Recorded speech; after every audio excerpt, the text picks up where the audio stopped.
Hello everyone, good morning, good afternoon, good evening, whenever you're watching it, wherever you're watching it from. Welcome to Total Football Talk. We're going to look at all of this news and transfer news coming out of Manchester United. We have stories about Rayan Cherki from Lyon that are coming out, just breaking. We've also got news about Marcus Rashford, which is highly unfortunate. A bit on Mastantuono, the young Argentine, which I spoke about a few days ago. There's some more information coming out about him. We'll also look at what Paul Scholes has had to say about our new potential signing in Cunha, which is, interesting take. A little bit on kind of a Mason Greenwood sort of scenario, and a little bit on Jaydan Kamason, the young Manchester United wing back who could potentially be in the sort of lineup in the lineup for a start at the weekend. But okay, we'll crash in with the top news, and that is about Rayan Cherki. But before I do, I just want to say thank you so much to everyone who has subscribed. We've just hit 200 followers. I can't believe it. I never even thought I'd see bloody 50 followers. So I'm amazed. Thank you. And thank you to my 200 subscriber. I can't see your name right now. You know who you are. You're a legend. Thank you so much for jumping in there and making me hit the 200 mark. Thank you so much.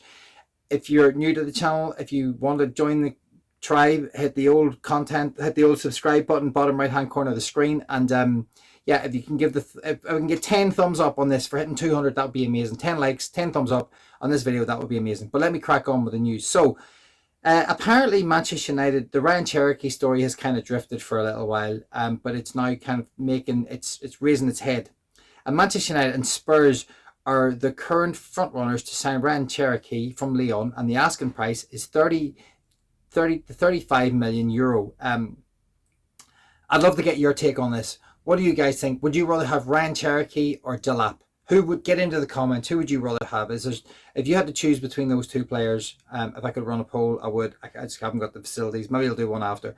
Get in there, get into the chat. Who do you think, Rayan Cherki or Delap? I'd be interested. Who would I rather have? It's a tricky one because I seen Cherki play against us, and he obviously scored in the first game and the second game. And he was very good in patches, but I don't know if we've seen enough from him to prove that he is the perfect starter for us. But it obviously has a lot of potential. There's plenty to work with there. Delap has Premier League experience. I think Cherky's slightly older or maybe slightly younger. I can't remember, but maybe they're in around the same age. Delap has Premier League experience and he has Premier League goals. Cherky has European kind of experience in France and European goals in the Europa League. I'd love to know what you guys think. I actually don't know. If you were to put me on the spot, God, maybe I'd lean towards Delap only because he has Premier League proven experience, and that would be my only reason for going for Delap. You know, because they're in around the same sort of asking price. Maybe Cherki might come in a little bit cheaper. Maybe Cherki if he wants to come to Manchester United, where Delap is someone who wants to sit on the fence and figure out who gets which European or where Manchester United end up with European football. Get your words out, Keith. Sorry. Where will he end up going to? Obviously, Chelsea apparently are saying that they're the front runners. Manchester United are in the kind of, on the coattails. Maybe for that reason, if Cherki wants to come to us, maybe it'd be nice to see Cherki come in because maybe he would be ready for the fight. Let's toss a coin. I actually don't know. I couldn't tell you. I could not tell you who I'd prefer at this particular stage. I'd lean towards Delap with the Premier League experience if I was in that situation. Now, are either of them perfect? No. Are they both young and sort of raw? Yes. I suppose it just comes down to what the recruitment team think. Who can we get in at the right price, and who's potentially got more potential, or who do they feel that they can kind of polish a little bit more, or maybe it will be just a straight fight between money, and maybe Chelsea will get in there get into Delap before us. And that might just end the argument. There was also a little bit of talk about Jonathan David coming into Manchester United. I mean, would you want, say, Cherki and Jonathan David on a free, Cherki 30 million euro maybe, so it might be even less than 30 million in pounds. Would you like that deal?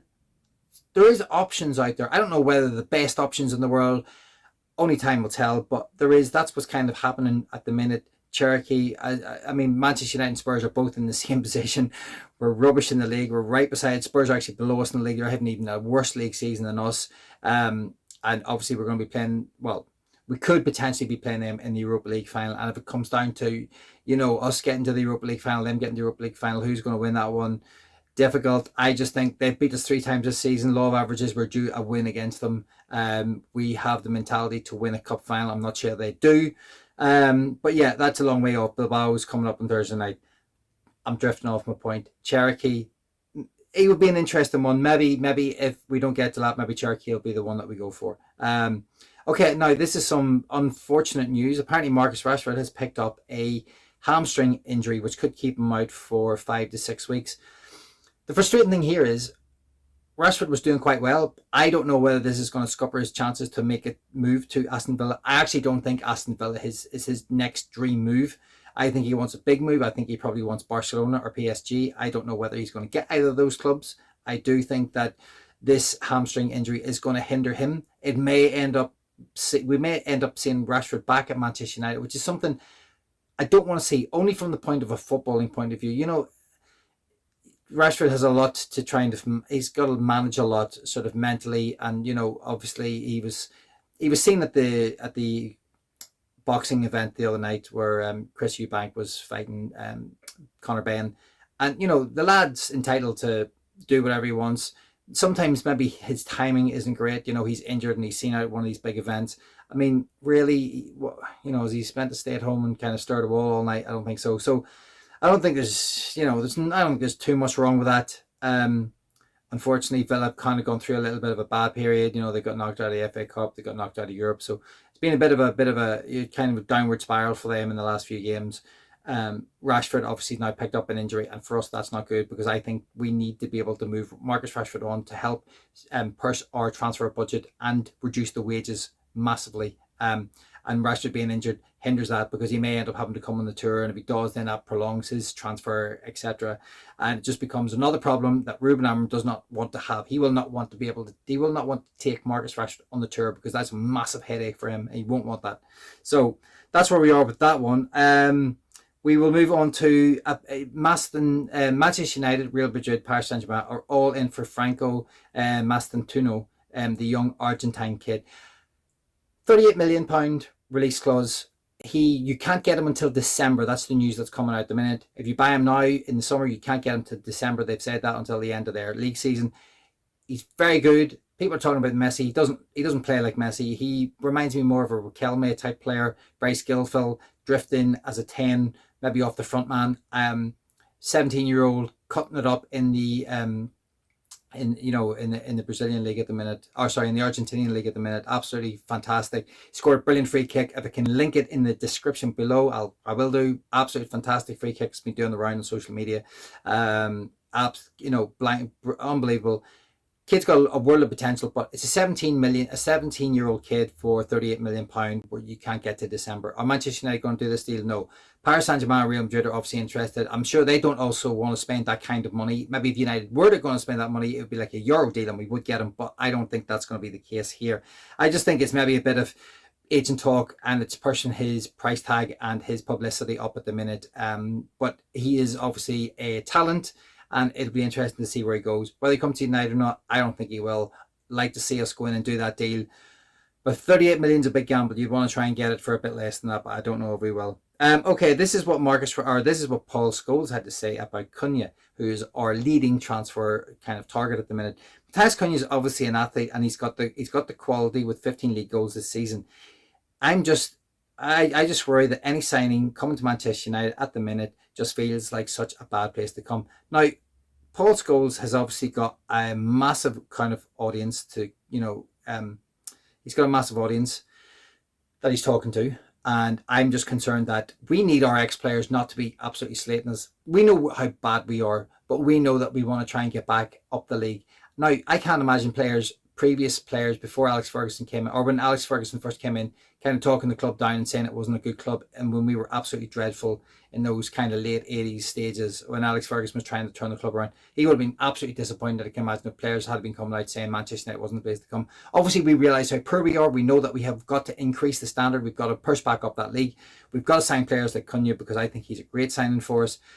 We don't need the ex-players just going in on us. We don't. We really, really don't. We need their help. We don't need them kind of, cutting us down. So I'm a little bit disappointed with Paul Scholes, because I love Paul Scholes. Genius footballer, amazing. Didn't get the credit he deserves. Never got the accolades personally that he probably deserved, but he was a brilliant, brilliant footballer. And if you haven't seen any of his stuff, go back and watch it. Unbelievable.